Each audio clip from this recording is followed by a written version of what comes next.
জয় শ্রীকৃষ্ণ। রাধে রাধে প্রিয় দর্শক বন্ধুরা, নমস্কার প্রিয় শ্রোতা বন্ধুরা, নীলাকাশ চ্যানেলে সবাইকে জানাই স্বাগত। আজকে আপনাদের সাথে শেয়ার করব শিবরাত্রির পুজো পদ্ধতি। শিবকে বলা হয় আশুতোষ, অর্থাৎ আশু বা খুব তাড়াতাড়ি অল্পে তুষ্ট হন যিনি। ফলে সব পুরাণ মতে তাকে তুষ্ট করার জন্য পঞ্চক্ষয় বীজমন্ত্র নমঃ শিবায়ই যথেষ্ট। নিষ্ঠা সহকারে ভক্তি ভরে নমঃ শিবায়ের উচ্চারণেই তাই সাঙ্গ হয় শিব পূজার যাবতীয় বিধি। কিন্তু মহাশিবরাত্রির পূজা অন্য দিনের শিব পূজার চেয়ে একটা দিক থেকে আলাদা। এটি ব্রত, অর্থাৎ এটি বিশেষ পূজার দিন। যে কোনো ব্রত পালনের কিছু বিশেষ নিয়ম থাকে, মহাশিবরাত্রিও রয়েছে। যেহেতু সারা বছর ব্যাপী শিব পূজার মধ্যে এটিই সর্বশ্রেষ্ঠ, তাই এই ব্রত পালন শুরু হয় মহাশিবরাত্রির আগের দিন থেকে, শেষ হয় পরের দিন। অতএব সেই ব্রত পালনের জন্য তৈরি হওয়া যাক আজ থেকে। আজ মঙ্গলবার, ফাল্গুন মাসের কৃষ্ণপক্ষের চতুর্দশী তিথির শিবপুরাণ মতে মহাশিবরাত্রি, তাই ত্রয়োদশী তিথি থেকেই নিজেকে প্রস্তুত করতে হবে এই বিশেষ পূজার জন্য। শিবপুরাণ মতে এবং মহাশিবরাত্রি ব্রত পালন বিধি অনুসারে ত্রয়োদশী তিথিতে একবেলা নিরামিষ আহার খেয়ে থাকতে হয়, যাতে চতুর্দশীতে উদরে আহারের কণামাত্রও না থাকে। মহাশিবরাত্রির দিন একেবারে সকালে ঘুম থেকে উঠে পড়া নিয়ম। ঘুম থেকে উঠেই স্নান করে নিতে হয়। কালো তিল ভেজা জলে স্নান করাই বিধেয়। শিবপুরাণ মতে তাতে শরীর শুদ্ধ হবে। স্নান শেষ হয়ে গেলে সংকল্পের পালা। কেননা এই পূজা এবং ব্রত পালন করতে হয় নিজেকে সংযত রেখে। মনে মনে সংকল্প করুন, চতুর্দশীর সারা দিন এবং রাত আপনি শুদ্ধ শরীর এবং মনে থাকবেন উপবাসে। সংকল্প হয়ে গেলে নমঃ শিবায় বীজমন্ত্র প্রণাম জানাবেন মহাদেবকে। তার আশীর্বাদ কামনা করুন যাতে আপনার সংকল্প রক্ষা হয়। অনেকে আজকাল দুপুরের মধ্যে শিব পূজা সেরে নেন, কিন্তু যখন বলছি মহাশিবরাত্রি তখন স্পষ্ট এই পূজার আদেশ সময় রাত।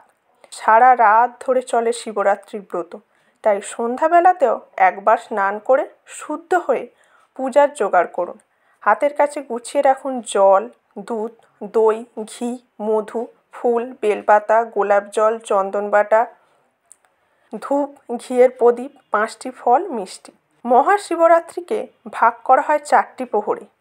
একটি প্রহরে গঙ্গা মাটি দিয়ে তৈরি করতে হয় একটি করে শিবলিঙ্গ।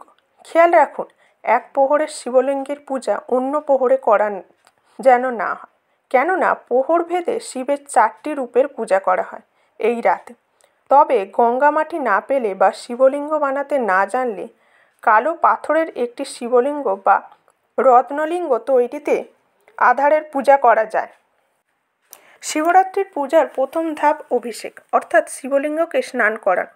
প্রথম প্রহরে দুধ দিয়ে মহাদেবকে স্নান করাতে হবে, দ্বিতীয় প্রহরে দই দিয়ে, তৃতীয় প্রহরে ঘি দিয়ে এবং চতুর্থ প্রহরে মধু দিয়ে মহাদেবকে স্নান করাতে হবে। এই সময় প্রার্থনা করা হয়, হে শিব, তোমাকে নমস্কার। তুমি সৌভাগ্য, আরোগ্য, বিদ্যা, অর্থ, স্বর্গ, উপসর্গ দিয়ে থাকো, তাই এগুলো তোমার কাছে প্রার্থনা করছি।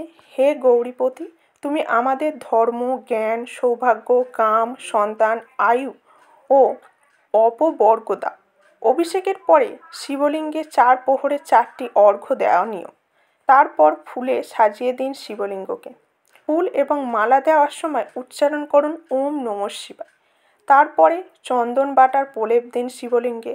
চন্দনের পরে কুমকুমে আলপনা দিন। এরপর ধূপ এবং ঘিয়ের প্রদীপ দিয়ে নমঃ শিবায় মন্ত্রে আরতি করুন।